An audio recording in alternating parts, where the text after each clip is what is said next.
शरीरस्य च वैद्यकेन योपाकरुत्तं प्रवरं मुनीनां पतञ्जलिं प्राञ्जलिरानतोऽस्मि आबाहु पुरुषाकारं शङ्खचक्रासिधारिणं सहस्रशिरसं श्वेतं प्रणमामि पतञ्जलिं गुरुर्ब्रह्मा गुरुर्विष्णुर् गुरुर्देवो महेश्वरः गुरुः साक्षात् परं ब्रह्म तस्मै श्री गुरवे नमः.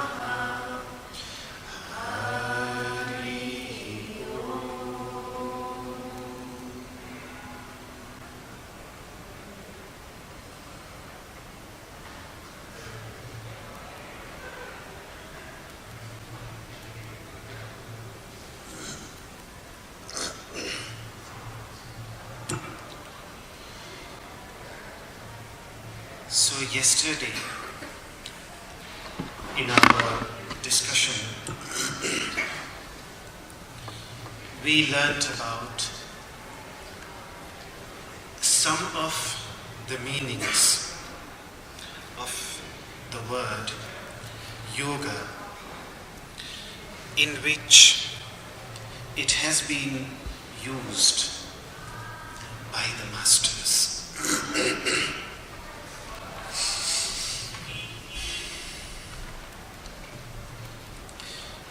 One meaning that I discussed yesterday was separation. That yoga means separation from suffering. Separation from a disturbed state of mind. That was one meaning that I discussed yesterday.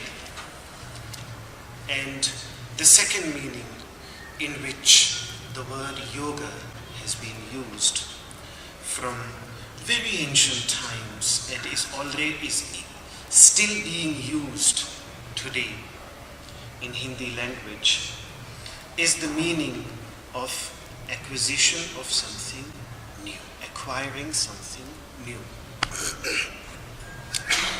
On the path of yoga, the practice every day is to transform one's life, to improve oneself, to become better on every level. And when we say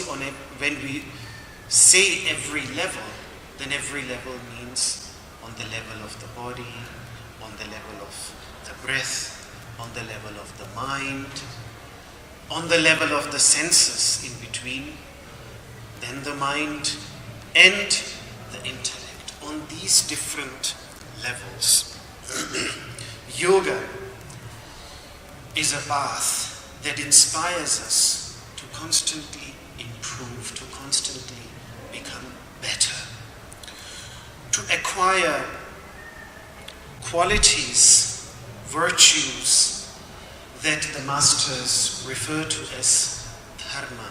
Dharma, which means virtues, qualities which enable us to rise. I often say that dharma has been the central idea not only in yoga but in Buddhism, in all the different spiritual traditions of India. And simply what it means in very simple terms are qualities, virtues that enable us to arise and acquire the best, which means constant improvement. That's how Maharshi Pranada explains it. So, and as I said yesterday, the yamas and niyamas, and specifically ahimsa, the first one, is really central to the understanding of yoga. So the daily acquisition, in fact the masters say that amongst the yamas and niyamas, it's fine if we fail on the level of the niyamas on one day, but yamas should be cultivated and should be refined, should be achieved, should be further evolved in one's life every day. Every day, a person needs to be mindful of one's behavior and try to see whether one has failed on the level of yamas or not. When I was looking at the daily routine of Krishna, who is often in the yogic tradition referred to as Yogeshwara, at the end of the day, what he does, he analyzes, he thinks what he did during the whole day, and thinks that how could I have done things better based on these principles of dharma, on these principles of righteousness. How could I have improved my day? It's a beautiful section of the Mahabharata where this discussion occurs, where this description of Krishna's daily routine occurs. And it is beautiful how we see him meditating, contemplating on how he could have improved his day on the level of these 5 yamas. And this was a daily practice for him. How he could improve his ahimsa, how he could improve his truthfulness, how he could improve his ahimsa, satya, asteya, non-stealing, and then brahmacharya, a way of life that leads towards wisdom, and then ultimately aparigraha, non-possessiveness. How, first of all, on a physical level, on a verbal level, and then eventually even on a mental level, how can we constantly improve ourselves? That's a question that we need to ask ourselves constantly. So, but of course, when we speak of acquisition of something new, yoga, yes,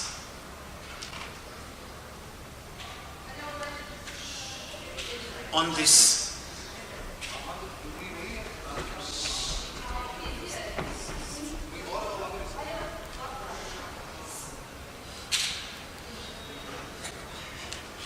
this path, as we walk on this path, it is a constant challenge, first of all, to improve ourselves, and then everything that we have cultivated to also be able to go beyond it, not to get stuck by it. Which is, I mean, for example, if you look at Patanjali's description of yoga in the very first chapter, first of all, his whole path is directed towards cultivating wisdom, deep insight, deep understanding, for which he uses a technical word, Ritambhara Prajna, which means truth-bearing intellect. The intellect which is capable of bearing the universal truth. And yet, after that has been achieved, straight away, the first thing that he starts then speaking about is he starts speaking about transcending beyond that, going beyond that, which means that yes, beautiful. First of all, when we reach on the shore of the river, all our effort is directed to sit in a boat. But once the river has been crossed, then and the purpose of the boat is fulfilled, then the next step is to go beyond it, also to distance oneself from it, to transcend it. So yoga is not only about cultivating virtues, it's not only about cultivating wisdom and understanding, ultimately, after those virtues have been cultivated, and their purpose, which was to overcome the vices, has been achieved, for example, ahimsa, non-violence, once the purpose of overcoming violence has been achieved, then even the idea of non-violence has to be transcended. One has to go beyond that. One has to raise above that. So, yoga is not only about acquisition, but yoga is also about acquisition, transformation, and then transcendence, going beyond. I think the Bhagavad Gita makes it very clear in the very beginning, Krishna, in his dialogue, when he starts discussing the teachings in the very second chapter, the first thing that he says, that, O Arjuna, your goal should be to transcend the three gunas. That is what your goal should be. So first of all, tamoguna is transcended with the help of rajoguna. Rajoguna is transcended with the help of sattva-guna. But then ultimately, his goal is not to cultivate sattva-guna alone and then remain in that guna, but even go beyond that. So,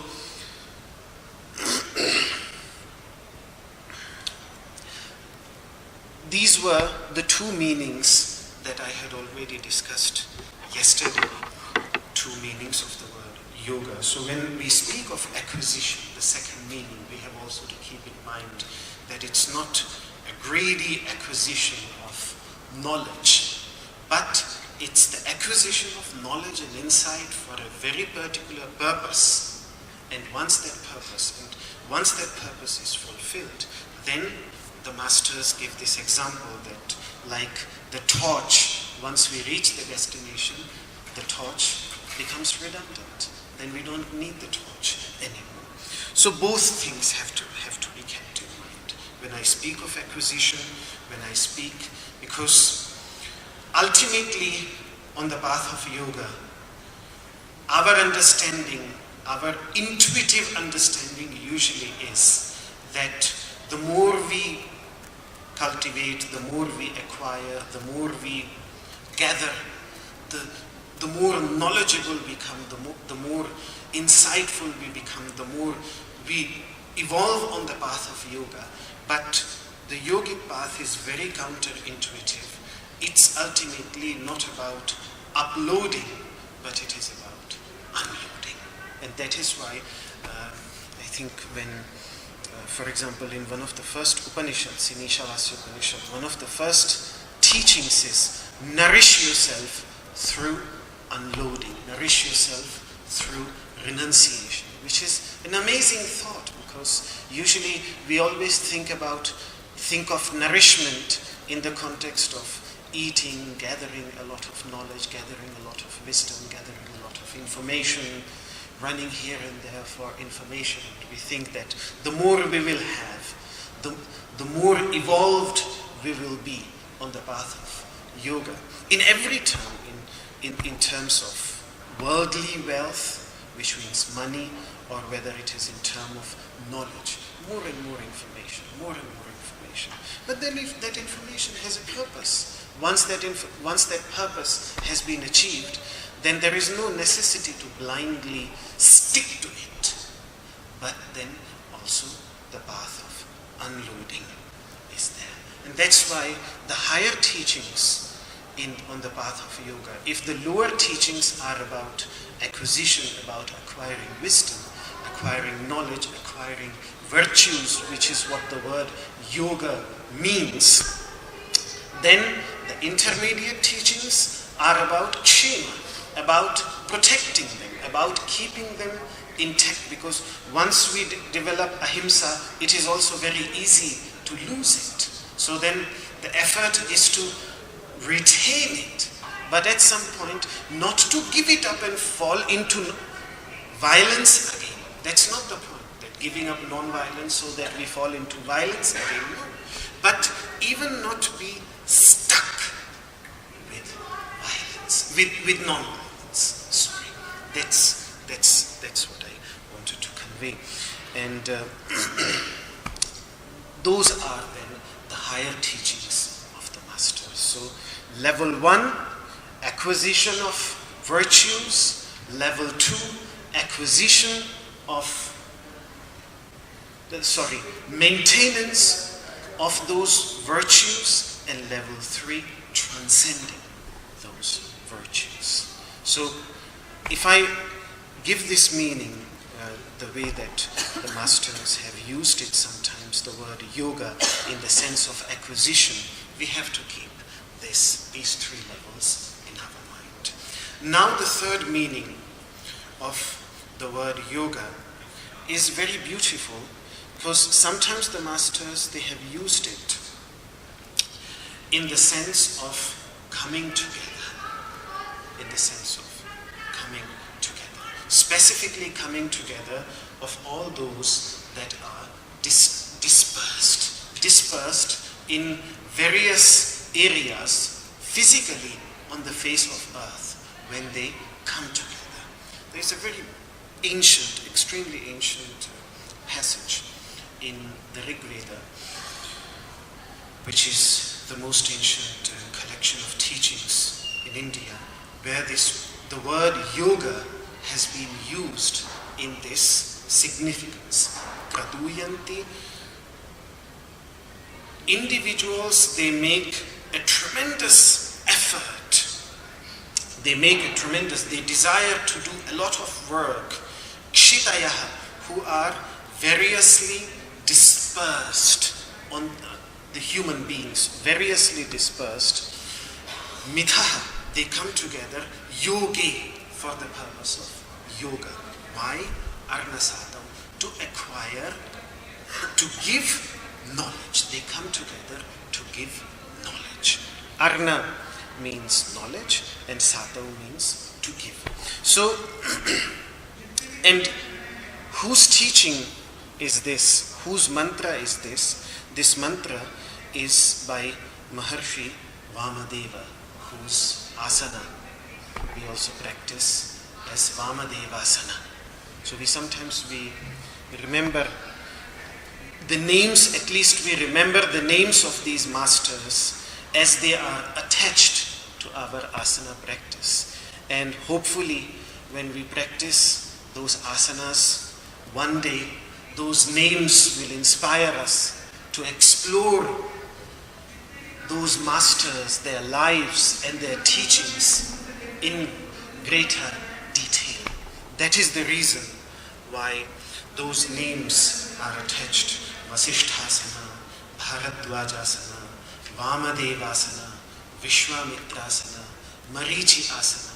All these names are attached to the asanas, so that we remember those names, we explore those personalities, and specifically we explore what they have said about yoga, how they practiced yoga, what was happening in their mind. These questions we should ask. We start asking them when we go deeper into our practice.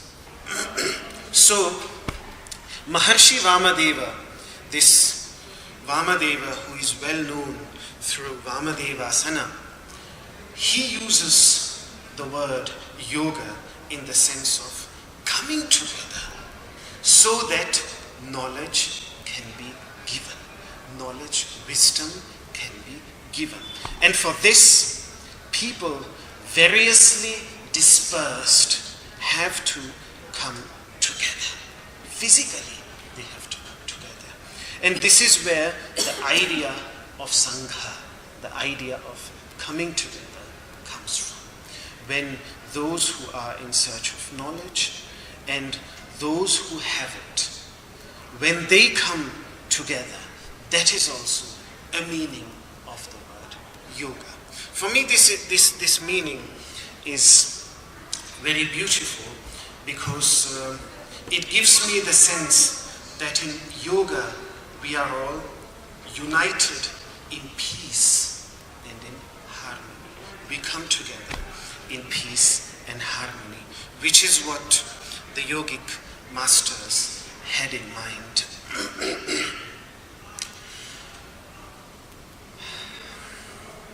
That is why I feel always a tremendous sense of delight when I see people practicing from different nations, sometimes even from nations which experience mutual enmity, rivalry, but when they come together and practice in the same room, in the same yoga hall, when they come together and they practice yoga, always this mantra from the Rig Veda comes to my mind. Because this idea that yoga brings us together and that it is really present in the word yoga itself, in the vision of the master's teachings, this is really beautiful. I find it really amazing. So, but people can also come together for a fight. That is also possible.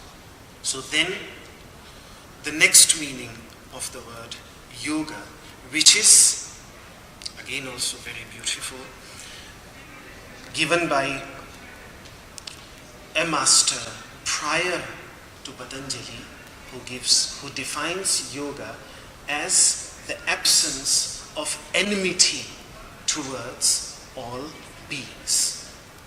The absence of enmity towards all beings. Again, I think a very, very beautiful definition of the word yoga, that sarva bhutaihi avirodho yogaha. Yoga means the absence of opposition towards all beings.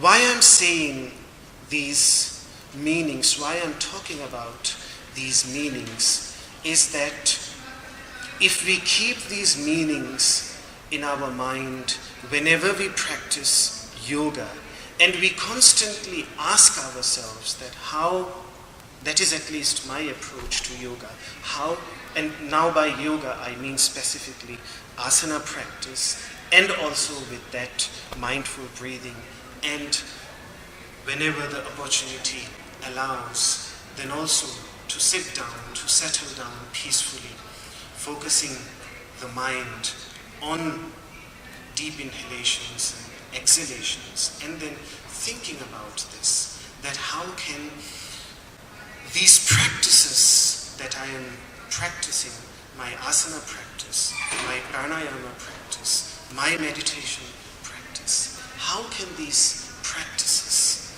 they can help me to incorporate these meanings of the word yoga into my life. So for this purpose, this discussion is going on.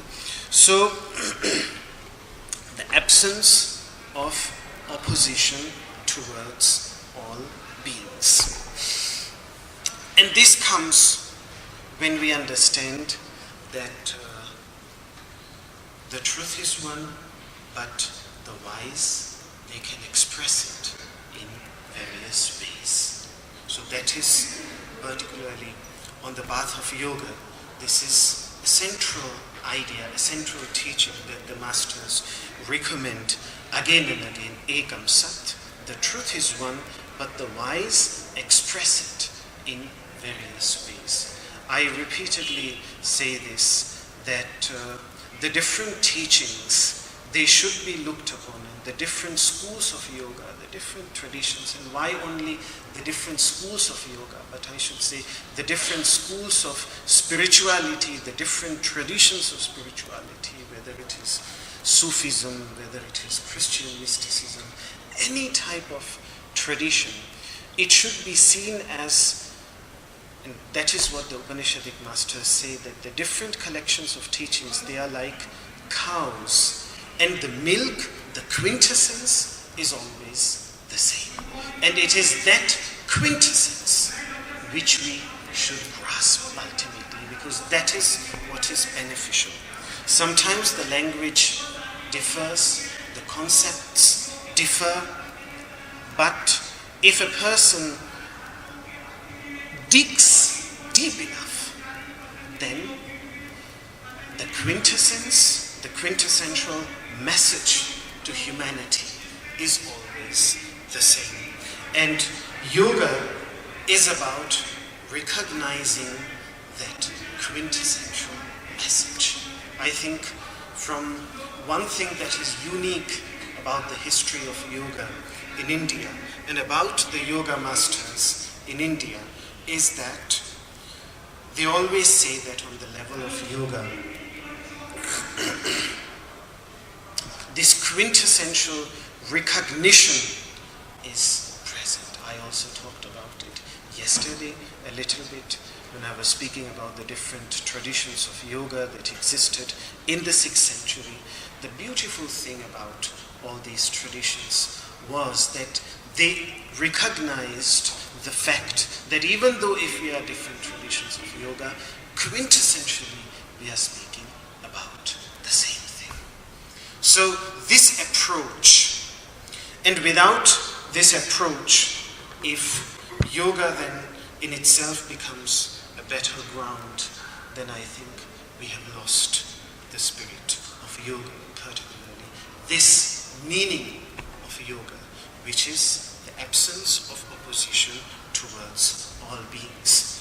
Today it becomes very, very difficult, but I think again, simply because something is difficult doesn't mean that we should discard it. If an asana is difficult, we don't discard it. We don't give up. We don't say that we can't do. We don't give up thinking that I will never be able to do it. But we constantly try. We try to do our best. So at least this supreme goal that the yogic masters have given, avisamvada bhava, the absence of opposition for someone who has mastered the path of yoga, one of the various signs that someone who has mastered the path of yoga lives in a state where there is complete opposition. At least we can, through our practice of yoga, work towards that. Am I audible? Yes. Clearly? Back there? Yes. Yes. Yes. Okay.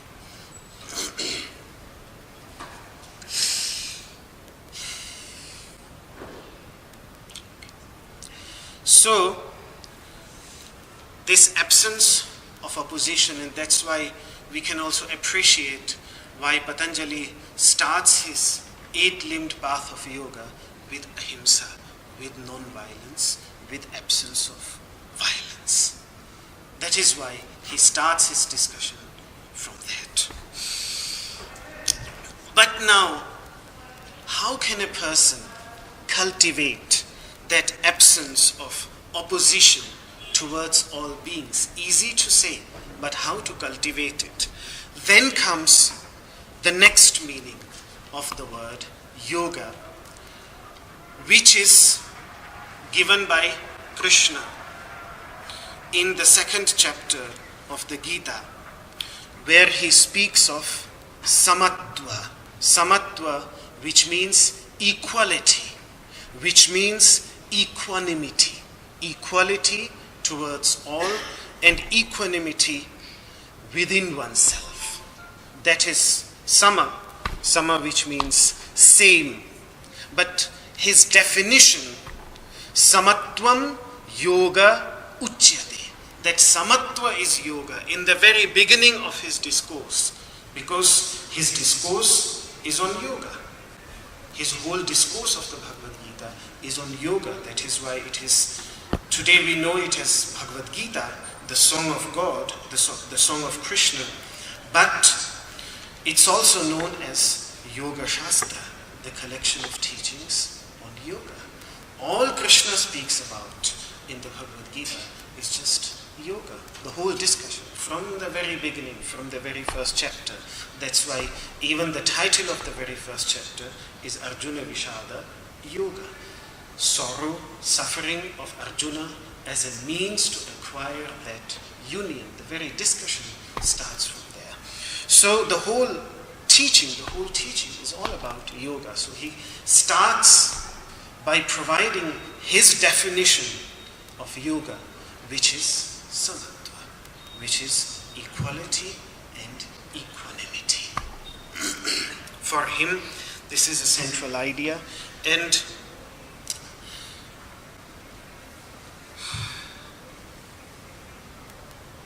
with all the different yogic teachings that I have explored till now, and that I am exploring right now, one continuous thread that I always find piercing through all the different ideas constantly, like in this rosary, there is this thread, so all the different beads are there, but one thread threads through, goes through all the different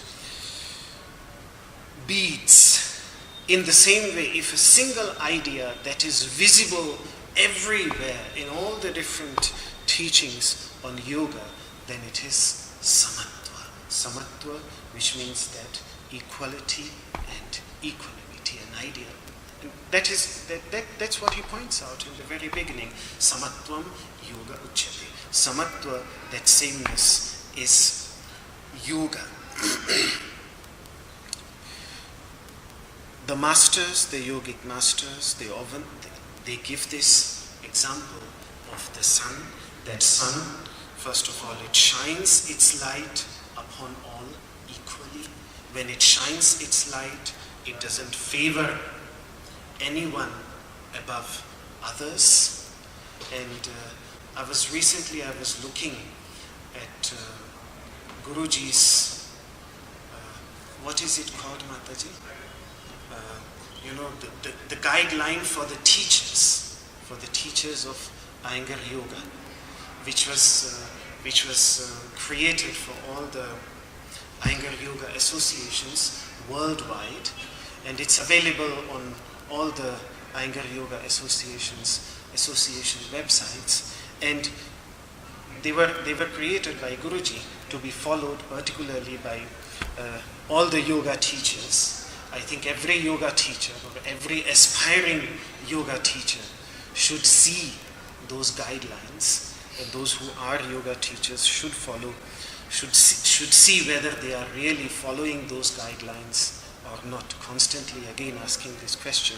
But one thing that he states in there is very beautiful, that when a yoga teacher teaches yoga, there should be no consideration of any caste, creed, nationality, ethnic group. His teachings should be equally available, given and imparted to all. And from where does this idea come? It comes from this. From where did this Guruji just create it as a guideline for his teachers? Or is it fundamental to the philosophy of yoga? I think it is very fundamental to the philosophy of yoga. There is one Veda known as Sama Veda, and usually in English we translate it as the Veda of the Psalms. And the Psalms, because also the Sanskrit word Sama sounds very similar to Psalms, and these hymns found in this Veda are actually sung. In fact, it is believed that Indian classical music has its origin in Sama Veda, in the Veda of Psalms. However, I don't know from where the English word Psalms comes, but the word Sama, which is the Sanskrit word for the mantras, for the verses in this Veda, in fact simply refers to the sun. To the sun. And why? Why does it refer to sun as Sama? Because the Veda itself says that because the sun is Sama, the sun is always equal. And then it says whatever is equal, that is good. That is sadhu. Sadhu, which means good. What is equal, that is good. And then the master develops the idea further and says that when the sun shines its light upon all beings. It doesn't favor anyone beyond anyone else. Its light is equally available from a human being to an animal, to all living beings, completely equally available. Even to a tiny insect, to an ant, it is equally available. It shines its light equally upon all. That sun, that Sama sun, is the master of yoga. That is what inspires us to, first of all, to shine our wisdom, equally our knowledge, our understanding, to share it with all equally, and then also like the sun, to remain the same under all circumstances, where they make this distinction between the moon and the sun. The moon changes from day to day, but the sun doesn't change. So that is, first of all, it was equality, and then it's also about equanimity. To be able to remain the same in oneself, which is again a very, very big challenge. But yoga indeed is about taking those challenges, not running away when difficulties come, and to cultivate, to constantly evolve oneself completely.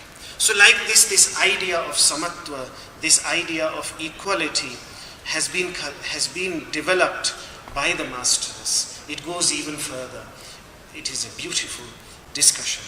But I think all of the teachings of yoga are fundamentally present in this idea of samatva. It is the most pervasive idea in yoga.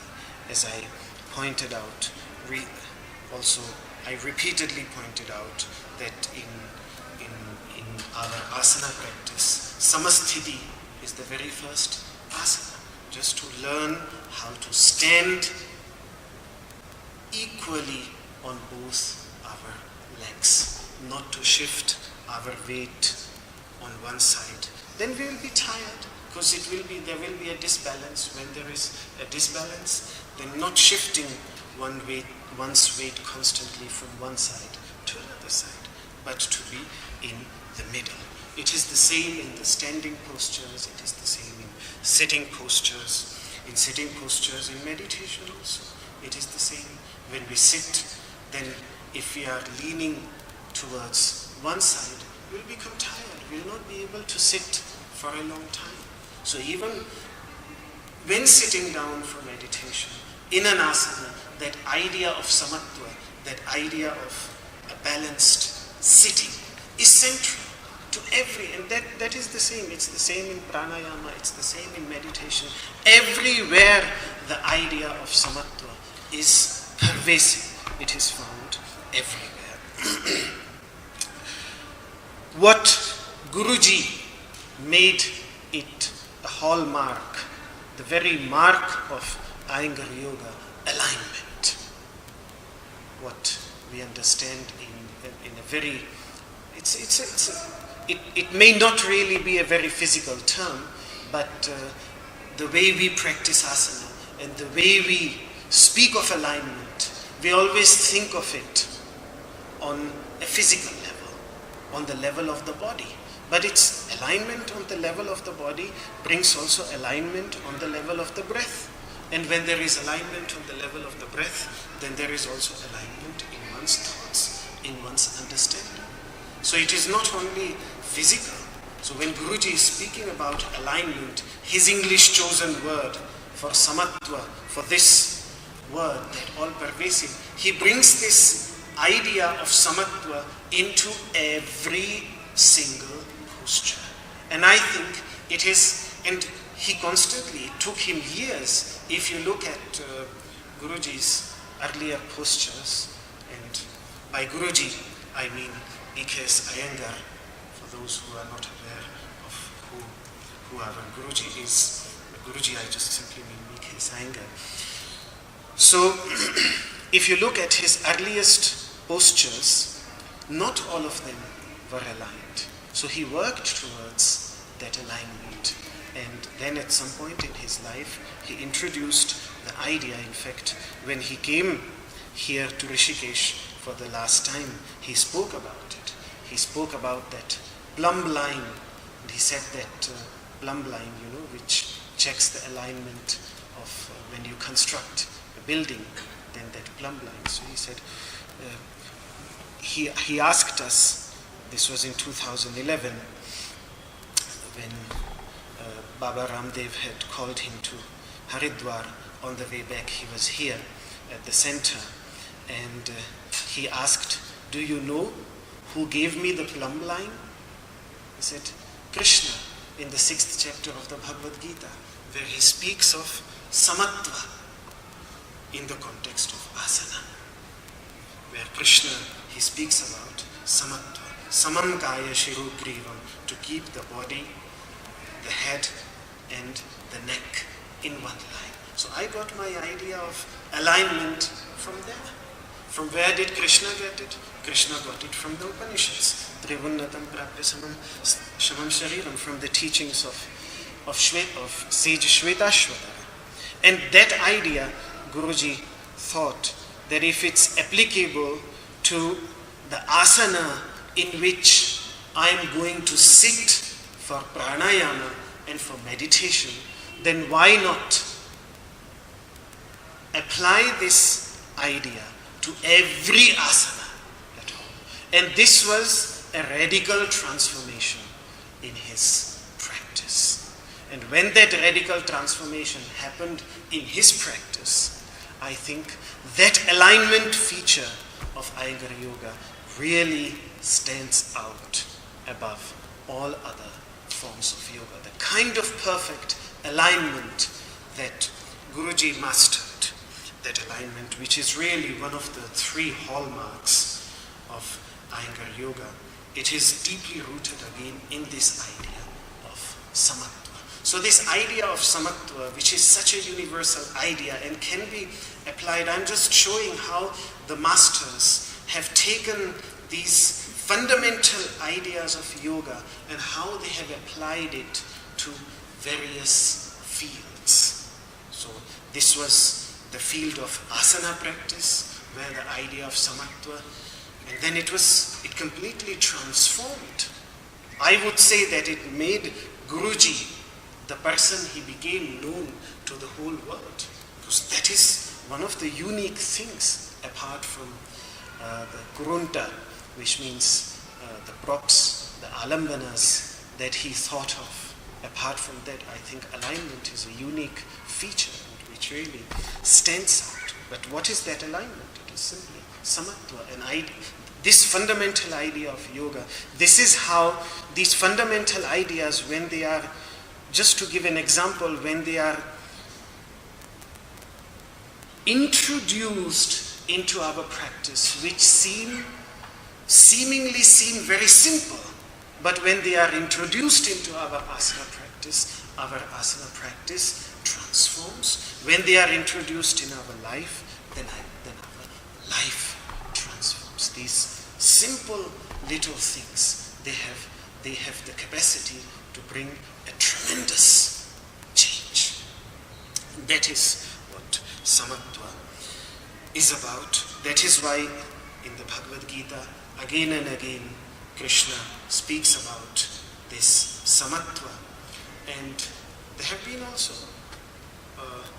political applications of these ideas, which this idea of samatva.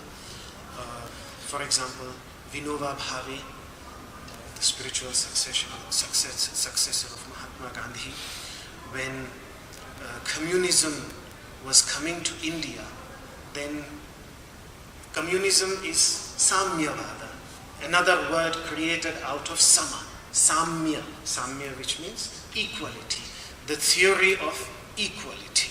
Samyavada is the Hindi word for communism. So what he said, he started traveling all over India on foot, I think around 75,000 kilometers. In 25 years, he walked on foot in the 50s and 60s and asked the great landowners to donate some of their land to the landless people. And there, it was a very simple work, but a great work, which was undertaken by him. He walked throughout the country, and one of the slogans that he gave was Samatvavada, the teaching of Samatva, equality, not Samyavada, not communism. The only difficulty that he and, for example, Mahatma Gandhi had with communism was the application of violence. That's all. So because of violence, that's all. So instead of communism, he said Samatvavada, and it worked with the people. People donated a lot of land to the landless people. So like this idea of Samatva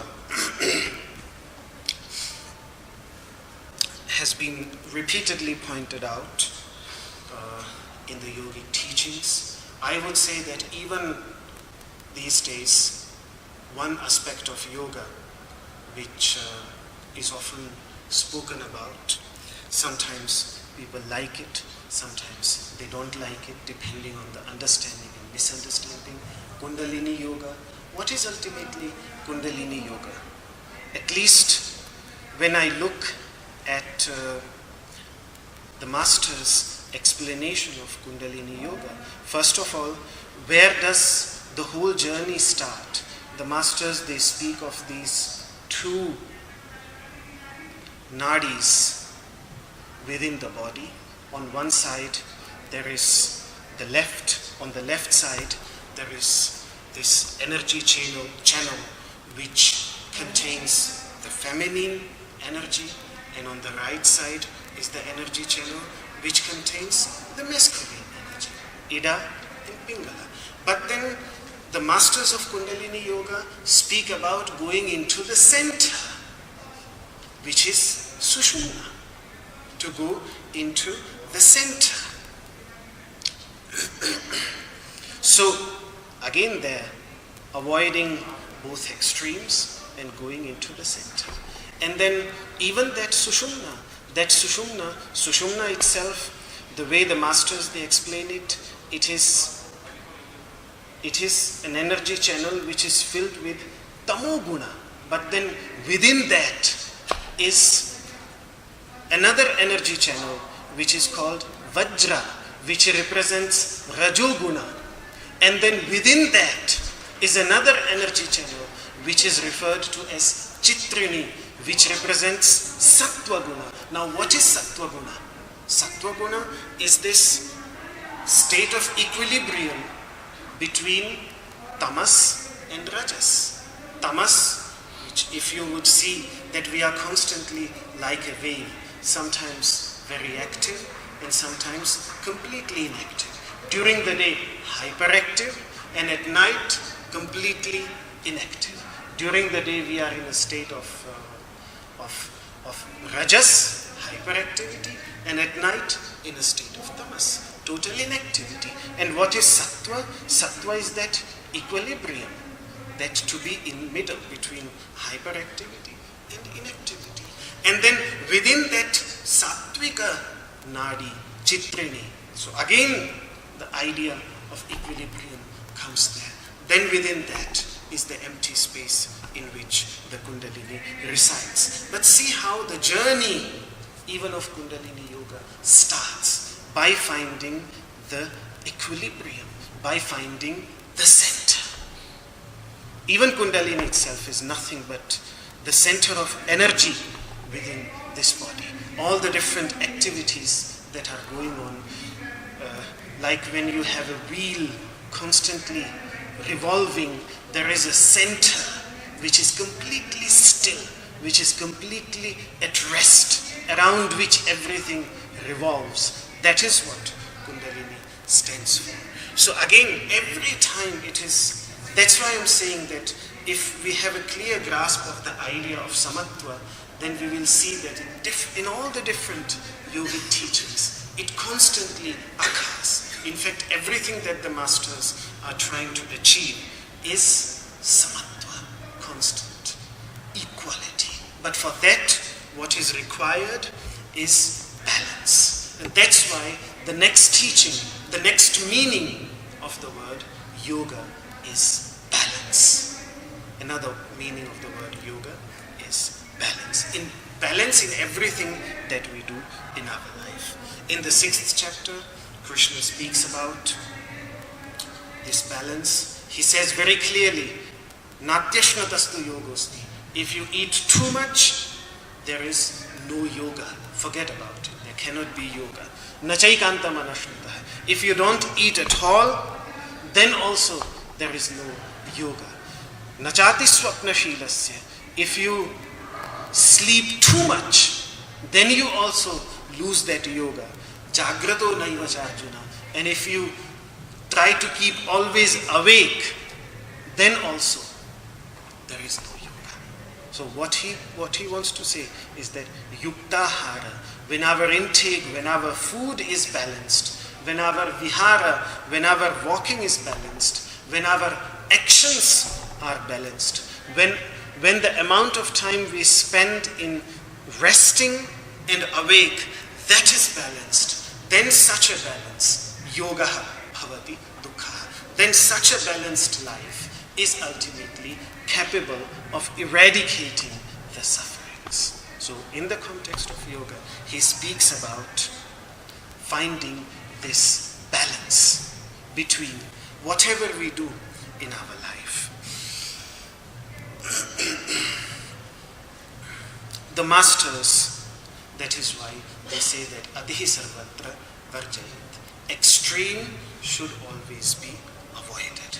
Yoga is about finding that balance in our food, the amount of food which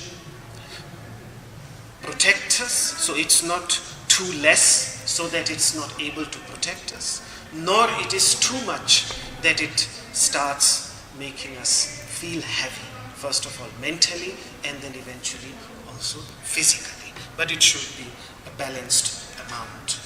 What usually the yogic masters say, that if puraye dashanenartham, make 4 parts of your stomach, 2/4, which means half of the stomach, should be filled with food, 1/4 should be filled with water, and 1/4 should be left empty so that wind can come in and go out, so that there is some breathing space left. Which means to stop eating a little bit before we would stop eating generally. Not stuffing ourselves up to the nose, but a little bit less. That is balanced. And then also balanced in walking and balanced in sleeping. Sleeping again. There are detailed discussions of the masters, how at least their recommendations. For example, when it comes to walking, then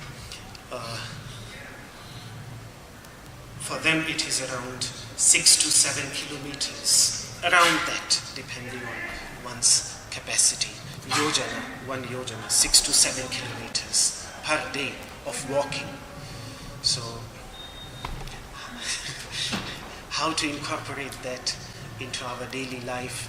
But I think what we can do at least is to, whenever there is the opportunity to, I see this particularly also here in India, that even for a short distance, if we have to be reliant on our cars, on a lift, then it's better to change these habits a little bit.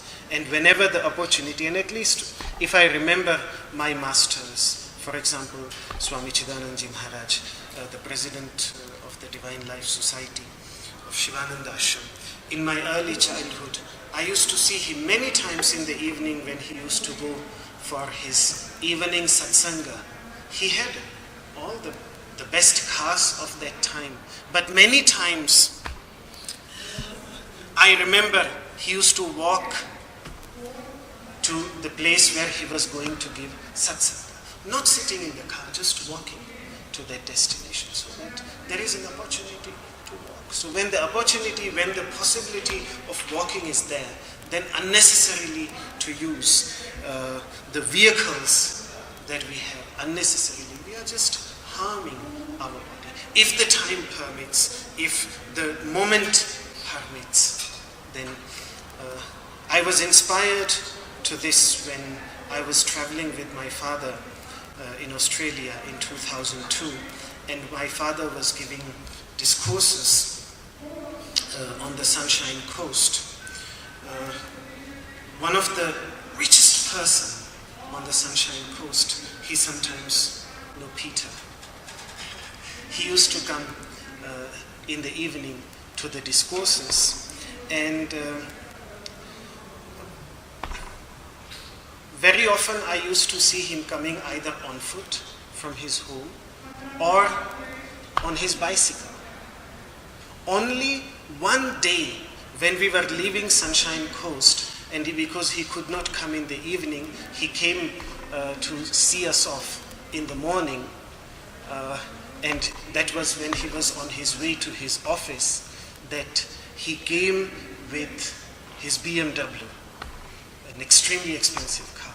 But otherwise, always either he came on foot or he came on his bicycle, which to me back then seemed amazing. But today I understand that from the health perspective, unless we want to make a show always that we are extremely rich, then it's unnecessary. These instruments, tools should be used only when they are utterly necessary. Otherwise, this body itself is a vehicle, and this also needs movement. So even if we can't take the recommended 6, 7, 8 kilometers per day, not more than that, but also not less than that. According to the yoga masters, we can at least try to walk as much as we can in our lives. That is a wonderful way to remain healthy.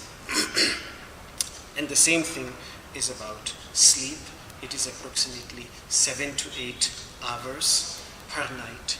Unless we are practicing meditation and we are practicing yoga nidra, and we spend a lot of time meditating or a lot of time in yoga nidra, or a lot of time contemplating, then the hours can be reduced. Otherwise, 6 to 7 hours is really the balanced. In fact, yogic masters say that samyak swapaha, a good sleep, is very important.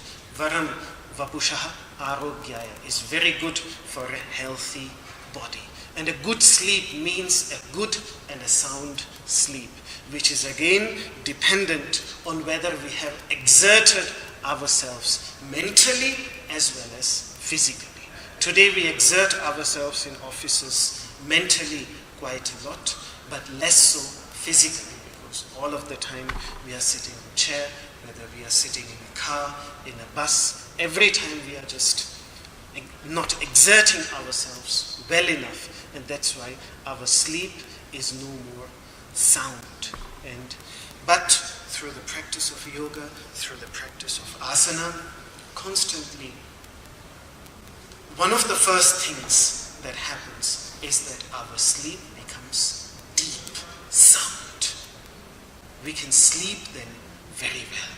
So this balance in sleep, and then when we can sleep very well, then we also need to sleep less. If I wake up always at night, in the night when I wake up many times, I have to sleep more in the morning. But if I have a completely sound sleep, and I have been able to sleep very well at night, then I also wake up quite early. I see this every time. So yoga helps in both ways. Asana practice exerts us physically so that then we have a sound sleep, which then also reduces the time. So reducing the time of sleep on the path of yoga is not sleep deprivation. It should not be forced upon oneself a sleep deprivation, but it should be balanced sleep by having a deep and a sound sleep and by exerting oneself also. So this balance in one's life is also one of the meanings of the word yoga. And then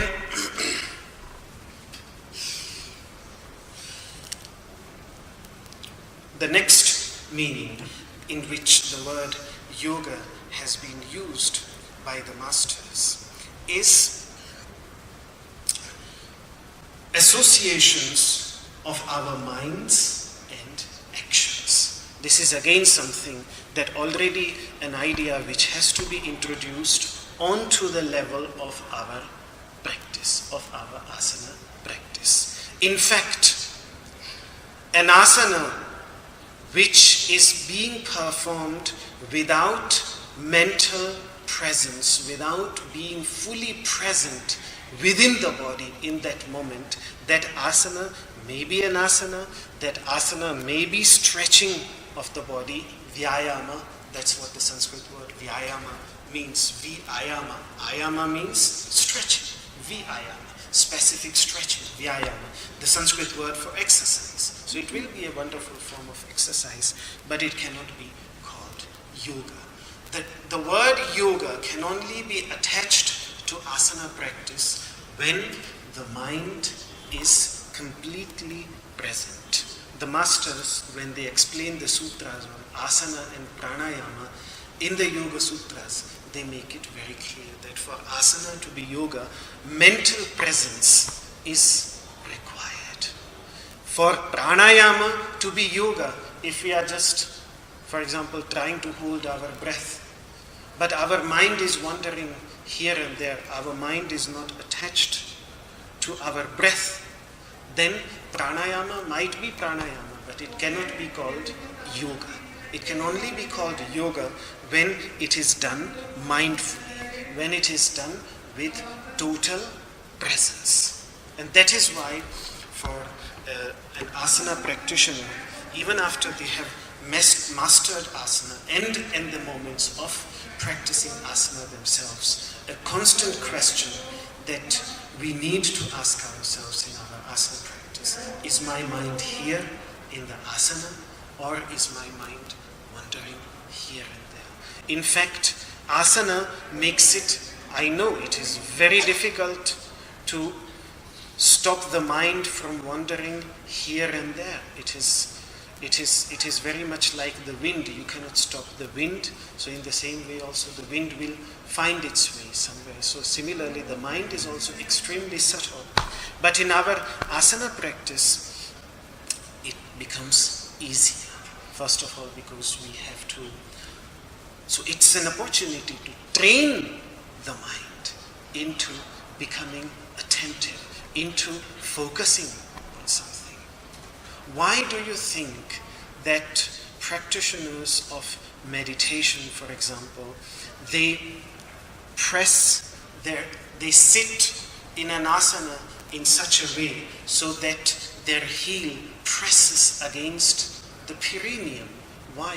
Because there is the Mooladhara Chakra, so that they can remain with their awareness. When the heel presses again the Mooladhara Chakra, then the awareness that pressing of the heel against the perineum makes it easier for the mind to get hold of something there.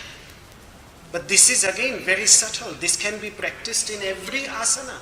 In every asana, there is some pressure somewhere in our body, in some parts of our body. And our mind can be focused there. We can be fully attentive on that particular muscle, on that part of our body. And again, the way I see my teachers in Iyengar Yoga teaching asanas we focus our attention on different parts of our body. So that asana practice then becomes an opportunity to focus our mind, and this association of our mind and actions, in which the word yoga has been used also by the master, says that sadhinam yoga minvati, that divine principle pervades the yoga, the union, the association of our thoughts and actions. So that whatever we act, whatever we do is completely mindful. Whatever we do is mindfully present. We do it completely with a mental presence. Not just running here and there, but with total presence. So, asana practice gives us an opportunity to practice this, to incorporate this into our practice. And then slowly and slowly, this then also has to be introduced in everything that we are doing. That is what mindfulness, to be mindful in whatever we are doing, is about. There are three wide ranges of meditation practice. One practice is, which is known today as mindfulness, in which one just notices with total mental presence with what is happening. That is one way of practicing meditation. Simply just being mindful and aware of what is happening in the body and around the body, without doing anything with the mind, just being a witness. That's all. That is one method of practicing meditation. Another method of practicing meditation is to choose one object and try to focus one's mind on that. So we choose any object. We choose an object within the body in asana practice, or when we are lying down, or sitting in Padmasana, just this deep inhalations and exhalations. So we use exhalation as an object to focus our attention. That is the second type of meditation. So in one, we don't do anything, we just remain a witness. And in the second one, we focus one's attention on something. And in the third one, we try to cultivate positive qualities such as friendliness, compassion, and joyfulness. And recently, I've seen a lot of research is being done on how these three major types of all the meditation practices that people teach, they fall into these three broad categories: Sakshi Bhava, Ekagrata, and Bhavana. Sakshi Bhava means being a pure, uninvolved witness, or Ekagrata, single-pointedness, or Bhavana, the cultivation of positive qualities. And a lot of research is being done today in the time of Google. Anybody can find these researches that are being done by psychologists all around the globe, and how these meditative practices, they literally change the human brain. They have actual effect on the human brain. So if asana practice changes the body, when we incorporate these things into our asana practice, then it has a tremendous potential also to change our mind, to change not only our mind but actually the physical brain. And that is why Guruji again and again in his asana practice emphasizes so much on exploring the Yoga Sutras, exploring these deeper teachings, and the way he teaches and the way I have seen many of my teachers teaching is that they constantly try to incorporate these ideas into the asana practice, so that the asana practice does not remain only physically effective, but it becomes also effective on a mental level. So, out of these three practices of meditation, mindfulness and focus on one, these two can be incorporated when we are not doing anything. And there are sometimes moments when we don't need to do anything. For example, when we are sitting in a bus, rather than just chatting to the next person because we can't be without talking to someone, we could do these practices. These practices can be done anywhere. In fact, one of the beautiful things that the masters say is that these are the practices that they require minimal props. You have those props within yourself and you can do them anywhere. When we are waiting in a waiting room in a doctor's waiting room, why to wait? Why are we waiting? If we would wait, we will become irritated, we'll become angry. Why the doctor called me at 11:30, now it's 12, he hasn't come out yet, he hasn't called me yet. So we'll just be irritated for these half an hours. We'll waste these precious half an hour of our life by being irritated, which won't change anything. But what we can do in those moments is to use those moments beautifully and to use those moments to become a better human being, to make ourselves healthy from within, which might spare us the next visit to the doctor at all. So, it's our choice. I once remember when my father only once, when he went to a doctor and the doctor called us, that's why I remember this, at 11:30, this was again back in Australia, he called us at 11:30, a very famous Chinese eye doctor, and our host persuaded my father to go and show him his eyes. So we went, and he called us at 11:30, but somehow he got stuck with one of his patients, and then an emergency case came, and we had to wait for 1.5 hours. And for all these 1.5 hours, my father and I, we were just walking. There was a beautiful garden in the hospital, and we were walking there. He made me to recite the Bhagavad Gita, and when he came out, then our host called us, and the first thing the doctor said is that I'm really sorry that I made you wait for such a long time. Then my father said, you don't have to be sorry, because I never wait for anyone. So I was not waiting for you. I was enjoying my moments. I was in the garden. I was enjoying the beauty. So you don't have to be sorry, you don't have to be very, let's go ahead. You do your work. So these practices, they can be practiced wherever we are, whenever we are. We don't even need to formally sit down, but whenever we have a few moments, we can use these practices to improve ourselves. So this mindfulness and this practice of focusing it's a skill. It's simply a skill. A skill, how does a person learn to ride a bicycle?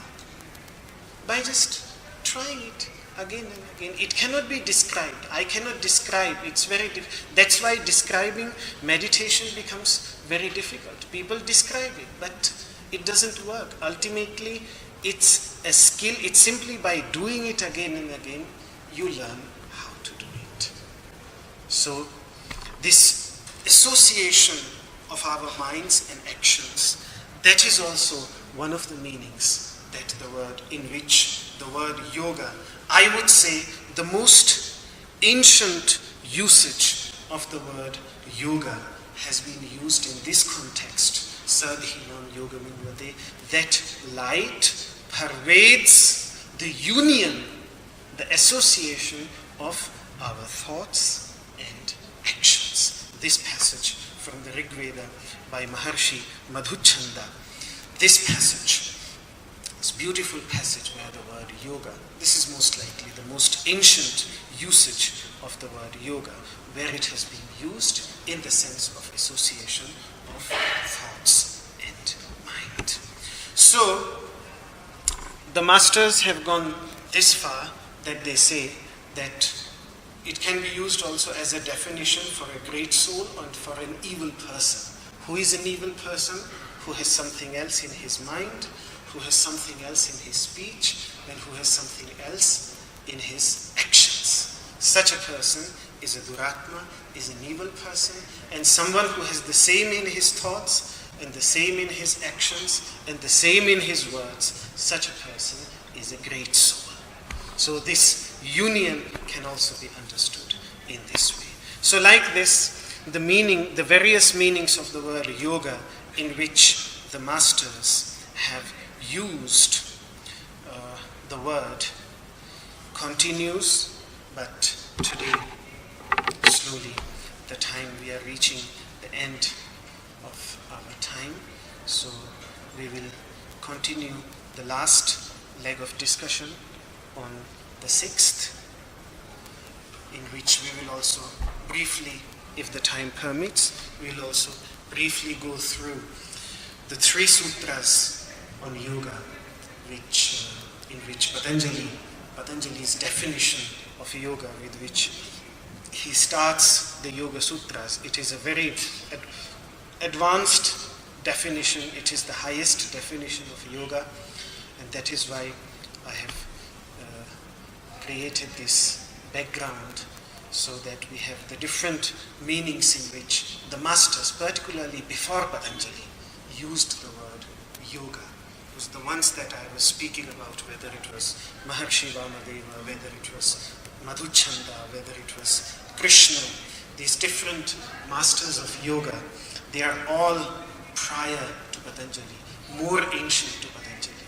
So we are really looking at a historical, how through historically the idea of yoga evolved and then eventually was represented by Patanjali as Yogaschitta Vritti Nirodhaha Tadadrashtuhu Swarupi Avasthanam Vritti Sarupyam Itaratra. These 3 sutras in which Patanjali provides his definition of yoga have an opportunity to discuss it on the 6th. Any questions?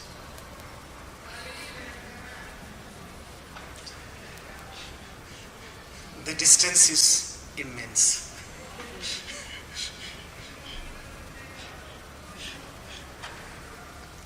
Okay.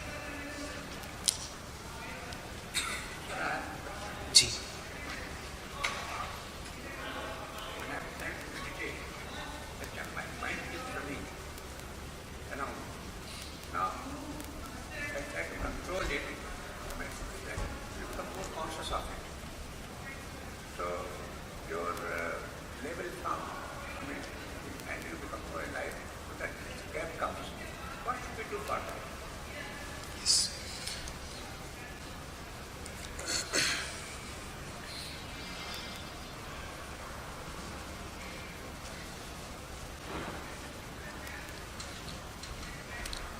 I would answer in yes. His question was, and correct me if I'm not presenting the question correctly, but that is how I understood.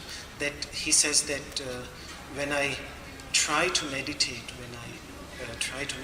then my mind starts wandering here and there, and then when I try to focus it, then I become more conscious of it. And then what happens?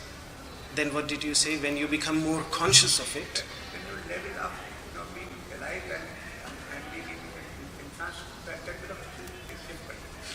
The level of? When you come in the world back again. Yes, you come back into the world again. Yes. So the surroundings becomes more alive. Yes.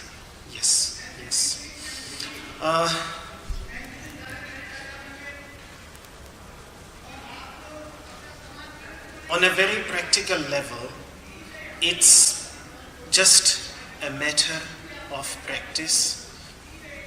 If I would use Krishna's words, shanaihi, slowly and slowly, uparamed, one should pull away the mind from various objects, buddhya, with an understanding, and what is required there, he says, is dhriti. Dhriti, which means perseverance, which means not giving up. Not giving up the effort. So we have to try again and again. When we sit down for meditation, the mind wanders away. Fine, completely fine. The moment we realize that the mind has gone away, again, we bring it back. Witness it without being judgmental. Fine, it has gone away, it's no more there where it was supposed to be. We bring it back. Then again it goes away. Again we bring it back. How many times will it run away? How many times? It's just, that is the very definition of abhyasa, of practice provided by Patanjali. The effort that a person makes to remain in a state. See, even when we try to sit down for meditation, we change our postures, but then we practice. We try to remain for a longer time in that posture.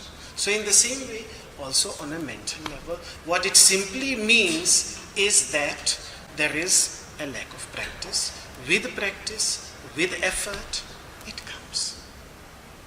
So that's why I spoke about these two. Either we just completely remain mindful and allow the mind to wander here and there and just be a witness to it. That's all.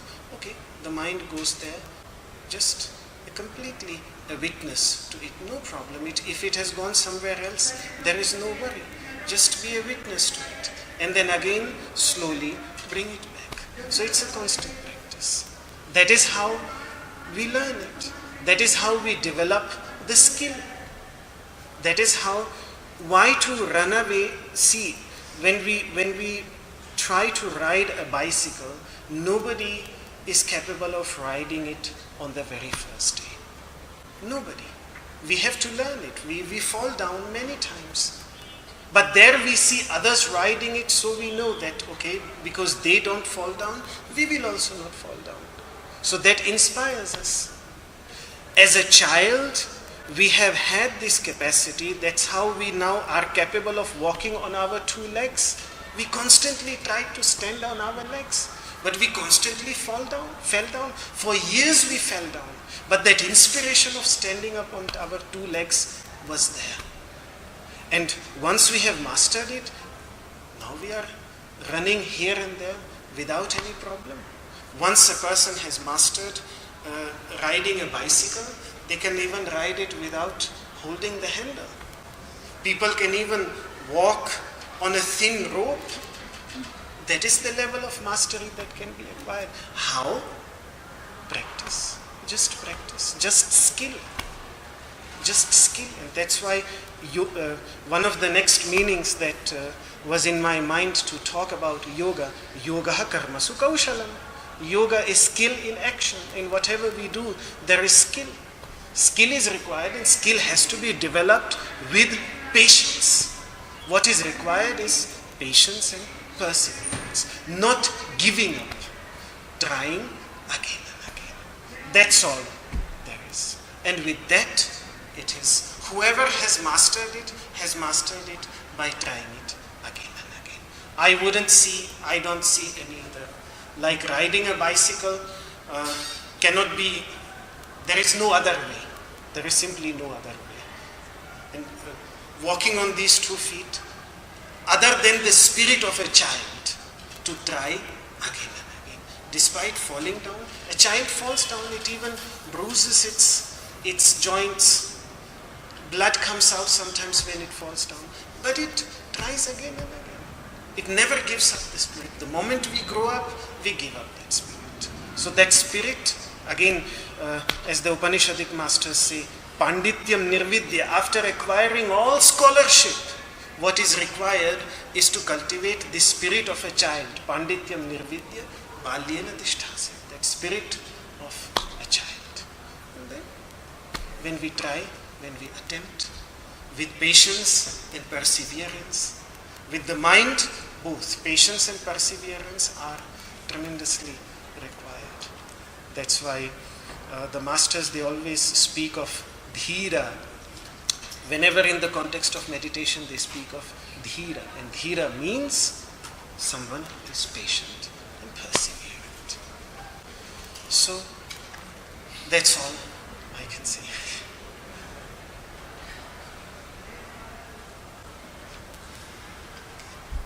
So should we conclude?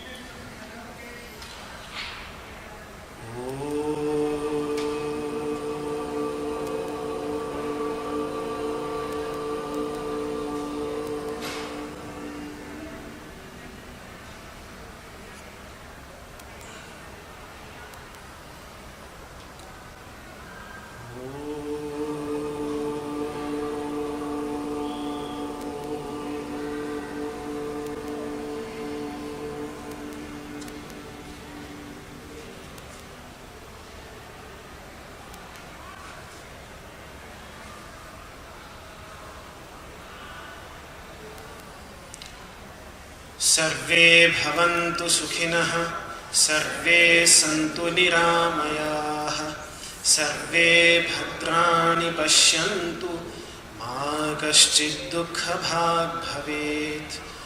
ॐ शान्तिः शान्तिः शान्तिः।